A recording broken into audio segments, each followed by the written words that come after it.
మళ్లీ సీఎంగానే అసెంబ్లీలో అడుగు పెడతా. 2.5 సంవత్సరాల క్రితం అసెంబ్లీలో చంద్రబాబు చేసిన భీకర ప్రతిజ్ఞ ఇది. ఇప్పుడు ఎలక్షన్స్ వచ్చేసాయి. మరి ఆయన శపథం ఎంతవరకు వచ్చింది? అది నెరవేర్చుకుని అసెంబ్లీలోకి అడుగు పెడతారా లేదా అనేది ఇప్పుడు అందరిలో ఆసక్తికరంగా మారింది. 14 సంవత్సరాలు సీఎంగా చేసిన వ్యక్తి, 45 సంవత్సరాల రాజకీయ అనుభవం, రాజకీయ చాణక్యుడనే పేరు. కానీ ఈసారి మాత్రం ఎన్నడూ లేనంతగా ఒత్తిడి అనుభవిస్తున్నారు చంద్రబాబు.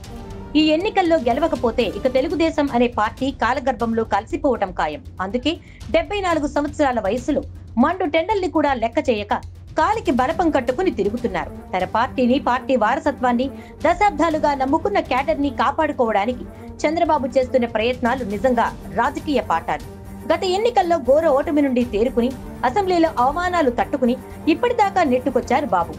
ఎలక్షన్స్ టైంలో తనకు మాత్రమే సాధ్యమైన యుక్తులను ఉపయోగించి ఈజీగా గెలుస్తాడనుకున్న జగన్ ని ఆత్మరక్షణలో పడేశారు.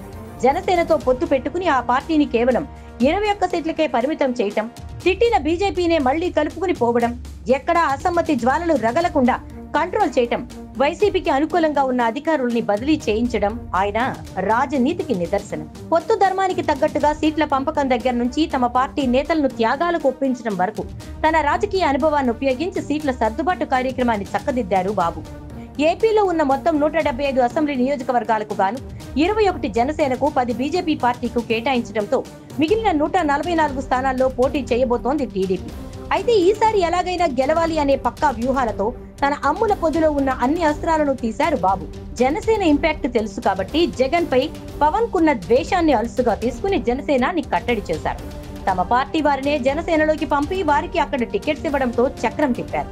ఒకవేళ రేపెప్పుడైనా జనసేన అడ్డం తిరిగినా అక్కడ ఉంది తమవారే కదా అనే భరోసా ఉంటుంది. అలానే బీజేపీ దగ్గర లొంగి వారేం చేస్తున్నా భరించారు. ఎందుకంటే ఎలక్షన్స్ లో వారి అవసరం ఉంది కాబట్టి. పోల్ మేనేజ్మెంట్ లో వైసీపీని తట్టుకోవాలంటే బీజేపీ లాంటి కేంద్ర పార్టీ కావాలి మరి. అలానే మేనిఫెస్టోలో పథకాలు ఇచ్చేది లేదు, పెట్టేది లేదు అని ఆయనకు తెలుసు.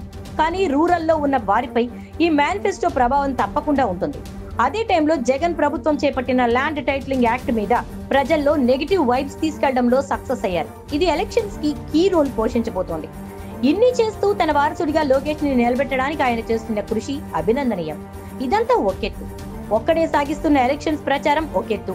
అభ్యర్థులు బరిలో నిలిచే స్థానాల్లో ప్రజాగళం పేరుతో ప్రచారం మొదలుపెట్టిన టీడీపీ అధినేత చంద్రబాబు నిత్యం 2 నుంచి 3 అసెంబ్లీ స్థానాలను కవర్ చేస్తూ, స్థానిక సమస్యల మీద స్పందిస్తూ, స్థానిక నేతలను ప్రజలకు చేరువ చేస్తూ టీడీపీ విజయానికి బాటలు వేసుకుంటున్నారు. ఆయన కంటే 30-40 ఏళ్లు చిన్నవాళ్లు 4 రోజులు ప్రచారంలో తిరగగానే వడదెబ్బ తగిలింది, ఆరోగ్యం పాడైంది అని ఇంట్లో కూర్చుంటుంటే చంద్రబాబు మాత్రం అలుపెరగని యోధుడిలా ప్రజల్లో తిరుగుతున్నారు, ప్రజల్లోనే ఉంటున్నారు.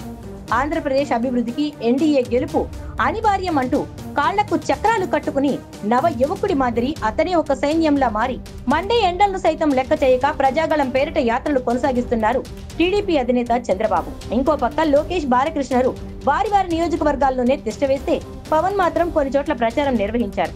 కానీ ఇవేవి పట్టించుకోకుండా తన పని తాను చేసుకుంటూ కూటమి లక్ష్యానికి తానే ఒక సైన్యంలా 74 ఏళ్ల వయసులో ఒక పోరాట యోధుడిలా ఎన్నికల కథన రంగంలో దూసుకుపోతున్నారు చంద్రబాబు. చూస్తుంటే ఆయన శపథం నెరవేర్చుకునేలానే ఉన్నారాయన. ఏదేమైనా రాష్ట్ర ప్రజల కోసం ఈ వయసులో చంద్రబాబు పడుతున్న కష్టం చూస్తూ అంతా హ్యాట్స్ ఆఫ్ అంటున్నారు.